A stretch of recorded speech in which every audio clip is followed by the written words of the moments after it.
8 જેટલા આંકડાના જુગાર રમાડતા ઈસમોને રેડ પાડી રંગે હાથ ઝડપી પાડવામાં આવ્યા છે। સોનગઢથી શીતલ ગાર્ડન હોટલની પાછળ આવેલ શક્તિ કાનૂની સહાય અને માનવ અધિકાર પાછળથી 8 ઈસમોને ઝડપી બેને વોન્ટેડ જાહેર કરવામાં આવ્યા છે। ₹1,80,720 રોકડા મુદ્દામાલ સહિત 8 આરોપીને ઝડપી જુગારની ધારા કલમ હેઠળ આગળની કાર્યવાહી હાથ ધરવામાં આવી છે।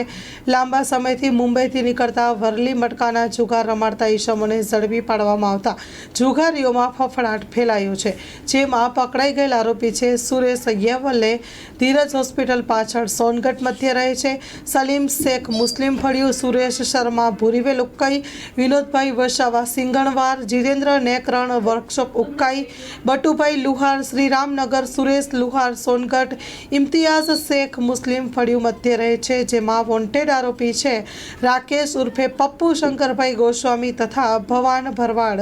बंने आरोपीओ रहवासी सोनगढ़ जिल्लो तापीना छे।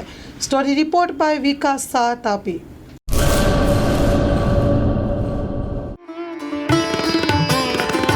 રાપર તાલુકા શહેર અને ગામની તમામ જાહેર જનતાને જણાવવાનું કે રાપર શહેરની મધ્યે મોહનકુંજ એપાર્ટમેન્ટ, સલારી નાકા પાસે સંજીવની હોસ્પિટલ ખાતે જનરલ હાડકાની સારવાર અને ચામડીના રોગોની સારવાર કરવામાં આવે છે। સેવા આપતા ડૉક્ટર પ્રવીણભાઈ રાંગી, ડૉક્ટર સાગર સોલંકી અને ચામડી રોગના સ્પેશિયાલિસ્ટ ડૉક્ટર મિતેશભાઈ ઠક્કર આવશે।